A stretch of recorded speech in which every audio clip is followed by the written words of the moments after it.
to let stations identify themselves on the Community Coffee Saints Radio Network.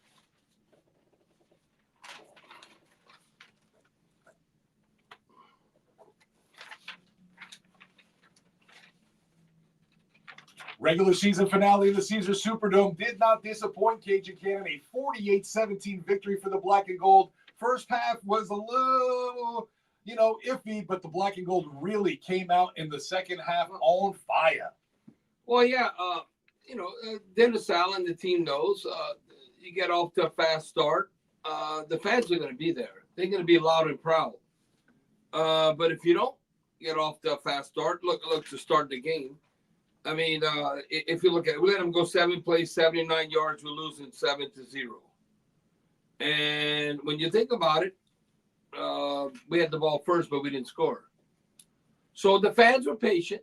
They were patient enough till we bounced back. It was 7-7. Then we're losing 14-7. And then it's 14-14. There's no way in hell that I thought the final score would be 48-17. Come on, when it was 14-14, there's no way you thought that. No, you looked like we were trading blows and it was going to come down to the wire like you thought. No, and I'm like, come on, defense. I'm like, the defense has to step up. Yeah. You can't be giving up the chunk plays. I got that written somewhere. I mean, I'm looking at those chunk plays. Oh, here it is. Splash plays, chunk plays. 56 and 71 yards. You know what I'm thinking? What was this, a couple of seasons ago? We were winning by 11 points with 8 minutes left, and we gave up those splash chunk plays to the New York Football Giants. Yeah. Okay, who's guarding who? You cannot give up those type of plays. We got to give credit to the defense. They bounced back, and overall the performance. Before I get into the details, if you look at it, how you trending, that's why a lot of changes going to be made in Atlanta. Not so much in New Orleans. What have you done for me lately? If you look at the Saints now, they've won 4 of the last 5. And Atlanta has lost and Atlanta has lost 4 of the last 5. That does matter. When you're in December, January, it's not September, like the Eagles. Look at the Eagles. They were 10-1. They're ready to crucify everyone in Philadelphia right now. So where we're at right now, I think the Saints have won 4 of the last 5, right? And the Falcons have lost 4 of the last 5. So it just goes to show you how things go in the perception of the ebb and flow and where the NFL's at. Now, the parity, you always talk about the parity. It was 50-50 ordeal. But now we're winners. We're winners over Atlanta.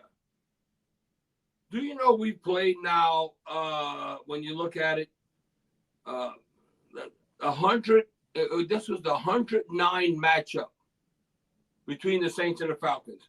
And we're up 55-54. Woohoo! We're up. We got one up. I'm just telling you, never know how these games going to go, but we're up 55-54. But I remember, and Who Dat Nation remembers, because that's basically where it all started with the Who Dat Nation and that chant, 2006. Well, since 2006, we now have won 25 games and only lost 11. I don't think that's 50-50. Now think about that. Since 2006, so any Atlanta fan talking smack to a Saints fan, what have you done for me lately? Not so fast. The Saints have won 25 games and lost 11 when you break it down in that regard. But we look how the game unfolded. The Saints, this was very Drew Brees-like, a Sean Payton-like. We used to do this all the time. Have almost 2-1 first downs. When all said and done, the Saints had 27 first downs. Atlanta had 14. Now, this has been outstanding throughout the season. Our third down defense has been freaking awesome. We want our defense as a whole to be in the top 5, for sure, top 10. Well, our third down defense has been in the top 5 the whole season. They're only 4 of 11, 36%. Now we need to get better offensively. We're only 3 of 10. But the third down defense, again, that's been outstanding every game. And that's one thing that's been consistent no matter what the month. September, October, November, December, now into January. Now, I think red zone, I think our defense is outstanding. They were only 1 of 3, 33%. We were 4 of 6, 67%, which, when you're really like amongst the best of the best, you'd be about 75%. But that's winning football, 67% in the red zone. You know where we've been outstanding? It's been throughout the season. I think even Coach Allen, Derek Carr talked about this. Well, we got to get in the red zone, but we got to get in goal to goal. Get inside the 10-yard line. First and goal, Saints, 9, 8-yard line, whatever. Steve, I want to say we're like 90% on the season. It's unbelievable. Well, today we were 100%, 3 for 3. So you obviously you always want to get a touchdown in the red zone, but goal to goal, we have not gotten stuff. We have got in the end zone, and we were 3 for 3, 100%. Now you can look what happened at the end and all that, and we'll talk about that later.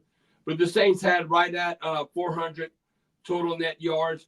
Now, finally, what I've been saying the whole season, can we stop the run, and can we run the football? Remember I told you how that had to be flipped? I got to get my notes somewhere. That needed to be flipped. Okay. When I look at this, because this is the whole season.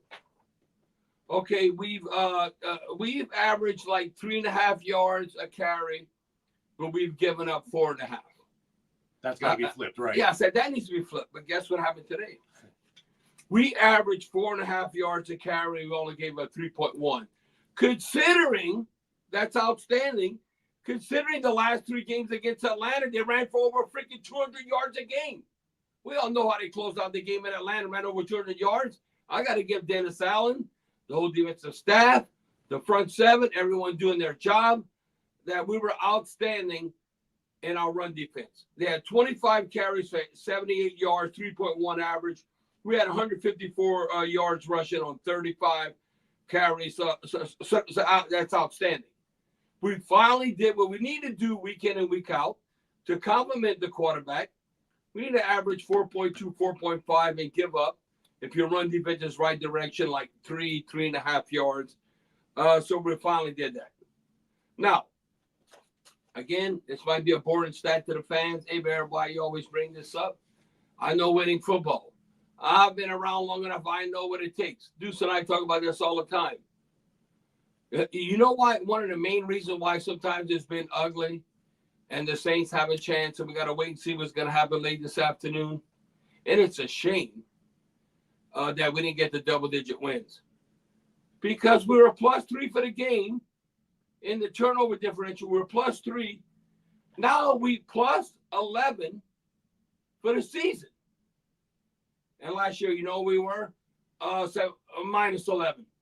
What? That was a glaring difference. -11. We were getting +11. I'm telling you, whether you win or lose, that's why it's like I still think about how in the hell we lost to the Packers. We're winning by 17 points with 12 minutes left, and we lost that game. That's why all the games count. So you know when you look, we're gonna get over this, but you look at the parity, and it's so close. You know, a fine thin line. You know, you always hear that cliche, success and failure. But what happened in that Green Bay game has now come back to haunt us where we're at, because we just, you know, you can look at some other games. There's always a handful of games. Oh, this, that. But I was saying it was so obvious. You're up by 17 points at 12 minutes and you lost to Green Bay. Come on. It's just that one game, then you're in the postseason. So, but it is what it is. We got to wait and see what's going to happen. I thought we've been more disciplined overall, not only this game but throughout the season. With penalty yards. Atlanta had 8 penalties, 75 yards. I tell you, never want 9 penalties or around 100 yards. But they had 8 for 75. We only had 3 for 15. So that was outstanding. Again, we had a couple interceptions. And then we also get a fumble loss, and we were +3, like I said. And again, you can dictate the ebb and flow of a game. Look at time of possession. Now, we did this against Tampa Bay, too. I think I threw my notes away on this one. But I want to say I think it was even more than this. You look, 2 division opponents. We had almost about 8 minutes more than Atlanta. I want to say against Tampa Bay, it might have been double digits. So that means you're controlling the tempo. And a lot of that is because of our outstanding third down defense. All those little things matter in the big picture when you look what's finally going to occur. You're right, Bobby. Just to let you know, time of possession, 36-38 for the Saints in the Tampa game. The Bucs had 23-22. No, so that means we're not chasing nothing. We're controlling the ebb and flow of the game, and that is winning football. Now, hopefully it's not a little too late. Now, again, let me see what I wrote here. It was something about people might not want to hear this. But I said this before the season. It does matter the other games. What I always say, what you got to do in the NFC South, go 4-2. You got to go 4-2. Now, you want to go 5-1 or undefeated. I'm trying to be realistic. And I'm saying you got to sweep one of your opponents. Now, I thought it might be Tampa Bay. No one thought Tampa Bay and Baker Mayfield was going to be as good as they were. But I thought Carolina was going to be as good as they better than they were. Yeah, better than they were. So we swept them, and we split with Tampa Bay and Atlanta. You can almost expect that. Mark that down. Every year, you're going 4-2 or 5-1. It's the minimum you should do, right? Yeah, if you're going to win your division and trend in the right direction, well, we're 4-2. But look what happened. Then you're going to look at the tiebreakers and all that. So I look at the division, even though the NFC South is the NFC South, the NFC South was sorry. But that's why those other games matter. Those other NFC games. Now, when we look at the Rams, we got waxed by the Rams. But the Packers, we did not get waxed. So that's why you can look at all the games, and you cannot afford to go down at home to Detroit 21-0. I'm telling you, there's like 4 or 5 games you can look at and what occurred, why we in this situation. And we just waiting to see what's going to happen if we're going to be in the postseason. Now, if you look at it, Bijan Robinson. Okay, what I'm proud of, not so much us covering him in the passing game, but as a runner, he didn't do jack. He had 11 carries, 28 yards. He averaged 2.5 yards a carry. To me, the guy who ran on us last year was Algier, who had over 100 yards. Well, he averaged 4 yards a carry, but they only gave him the ball 6 times. So, again, like I said, they averaged 3.1. But Bijan Robinson had 7 catches for 103 yards, 15-yard average, 71-yard touchdown. Then you look at Miller, had that 56. That's those 2 splash plays. Right. That's what you have to avoid. But Robinson ended up having 131 total yards. We look at that, how you contribute. Since we did not have Alvin Kamara, you would say Taysom Hill. Taysom Hill had 79 total yards. If we'd added Alvin Kamara to that, we would have been fine. We'd have been fine right where we need to be because it would have been 150 plus. It's just the way it is. Because I think even though Miller, even though Jamal Williams, they're trying to do something, like look at Miller. I thought he was outstanding. Well, it's about time. Look where we drafted you. He averaged 5.5 yards a carry. He had a touchdown, 13 attempts, 73 yards. Look at Taysom, 6 carries, 51 yards, 8.5 yard average. Jamal Williams, look, he didn't deserve that damn touchdown at the end. Oh, you want to give him a touchdown. Give him a touchdown for what? He averaged 1.9 yards a carry. He had 14 carries, 26 yards. So we're going to give him a touchdown? I mean, he can go to Comic-Con, Pokemon, and all that stuff. I mean, Jamal Williams did not deserve a touchdown. I agree with Dennis Allen. Maybe I'm old curmudgeon or old fart, and maybe these young people, but you don't go get your head coach. I can tell you that right now. That never would happen in the past. No, you're kneeling down, and you're going to do the right thing. Because you got to be respectful to the game. That's where as a coach or as a player, and Dennis Allen said the right thing. Because when you look Arthur Smith, he goes, this is a bunch of BS. You damn right it is. You do not do that. That's disrespectful to the game. Now, maybe some young people, I don't know, millennials, Gen Z, whatever how you want to describe people, you do not give that touchdown to Jamal Williams. How would Jamal Williams deserve that touchdown? He led the NFL last year in touchdowns. So you're going to throw him a garbage touchdown? How about you score before that? And you only average like 2 yards a carry. Come on, that's bogus. That's Bush League. I think Houdats don't care, though, because it was against the Falcons. Well, it doesn't matter who you play. You got to respect the game. You got to respect the game.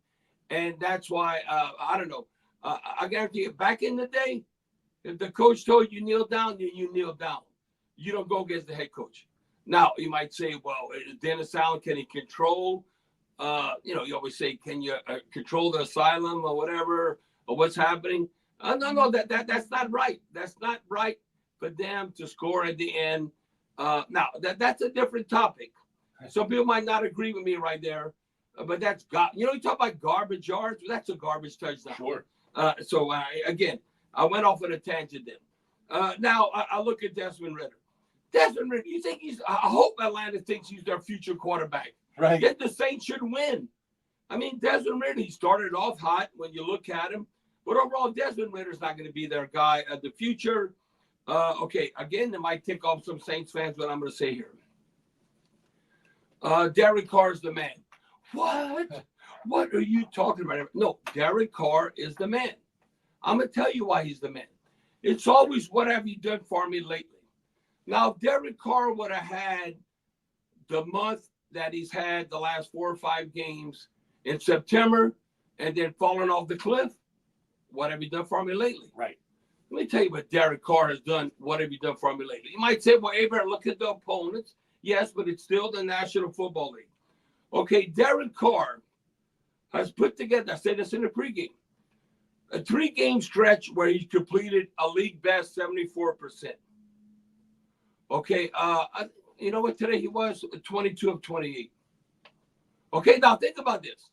This is all the NFL quarterbacks. Where they're at right now, to close out the season, Derek Carr completed an NFL best 74% of his passes, and he had 8 touchdowns and 1 interception.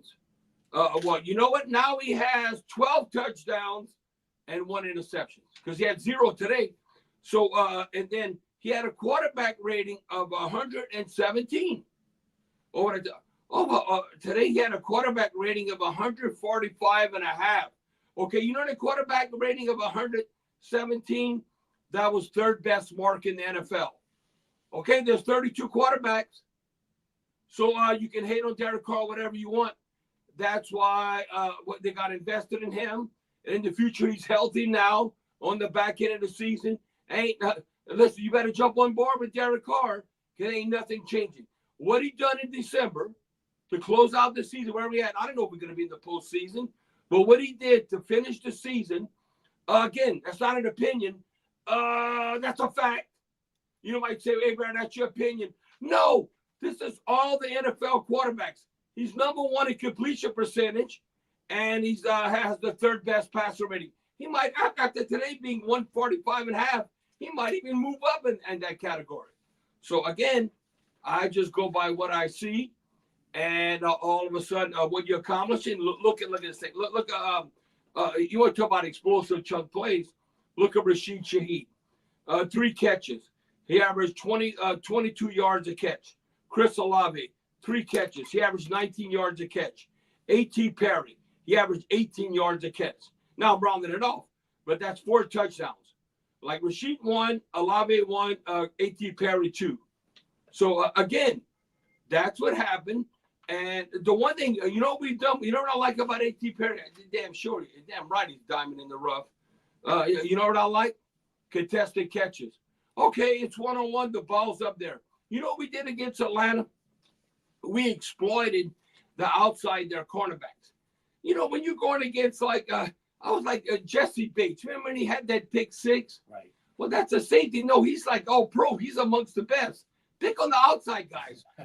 Don't bait him in the middle, and we were able to do that. So when I look at that, listen, you can hate on Derek Carr, whatever, but I know what have you done for me lately. Derek Carr is amongst the best. Derek Carr is not only in the if they have 32 starting quarterbacks, not only is he in the top 5, he's in the top 3. I'm just going by what he's produced. Touchdown, interception ratio, and his accuracy. Now, some of those are garbage yards. Not all of his garbage yards. I'm just telling you, he was beat up, playing hurt. You have to look at all that. And the one thing the only player that's not garbage, and he always shows up, and I think he'll show up next year, is DeMario Davis.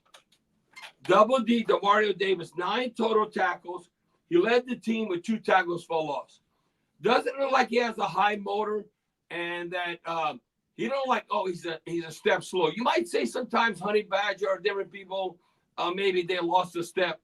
You might, when you look at it, like Cam Jordan, I don't know. They were outstanding, but where are they at now? Well, Double D is amongst the best still to me, where he's at. Look at Abram. I think he can be exploited at time, but he ended up tying with Demario Davis for 9 total tackles. The one guy, Steve, I don't know, considering we paid him some money, he'd be an honorable mention, diamond in the rough. Nathan Shepard. He ends up with a sack, a quarterback hurry, and a tackle for loss. I don't think we've even interviewed him in the media. I think he tells the media to go F themselves. Has anybody talked to Nathan Shepard? I just remember his introductory press conference, and that's really it. So you're right. Oh, no. Nobody. Okay, I challenge all the media because they're out there because they're journalists.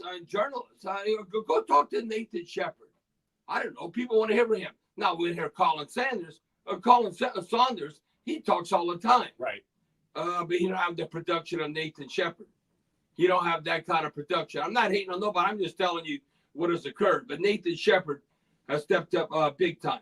How about Peyton Turner? You know what Peyton Turner did? Okay, when you look, not only that he had a fumble recovery. Happy 25th birthday. But you know what he did? He led the team in quarterback hurries with 2. He's fresh. I mean, he's fresh. He had 2. Nathan Shepard had 1, but he had 2. Carl Granderson had 1. Carl Granderson had a tackle for loss. But Peyton Turner, it's about time. I mean, I don't know.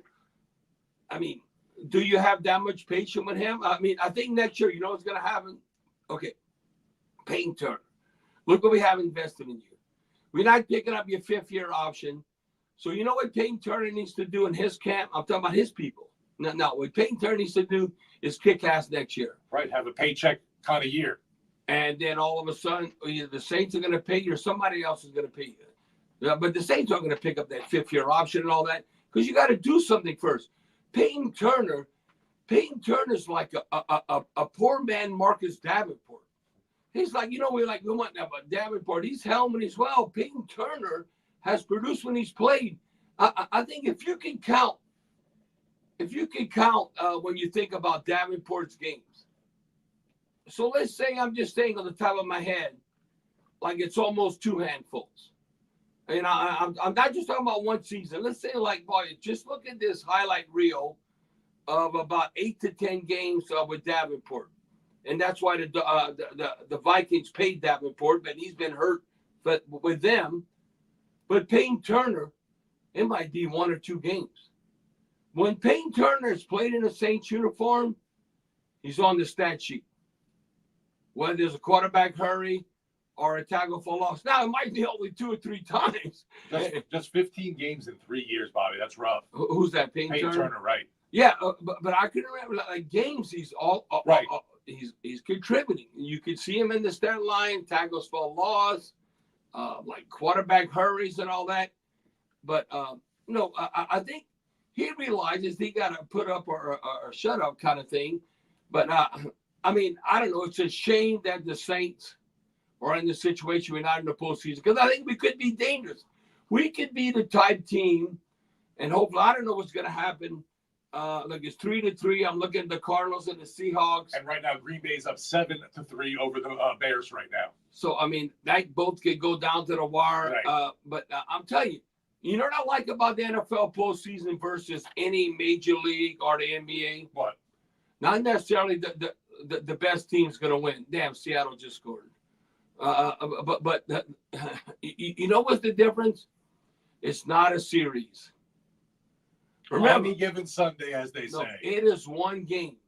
And you might think, look last year. You know how we think San Francisco's like all that and all that? Sure.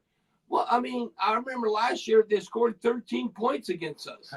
Now think about that. We were right there. And then Alontae Taylor had the pick six, the penalty and all that. Kamara had a fumble. On the 4-yard line. No, I'm telling you, it's one game. Anything can happen. So if you could just get in. And we're hot right now. If we could get in the postseason, I don't know if we've done enough. Simply because we dropped the ball against the Packers. Would have been It's a damn Jim Mora thing. Yeah. We were up 17 points with 12 minutes left and we lose that game. That's ridiculous. Gonna hear from you on the Ciroc Point after. Open Heart Jewelers talking text lines 504-260-1870. You heard the Cajun Cannons rant. Let's hear from you. We'll be back with more right after this on the Community Coffee Saints Radio Network.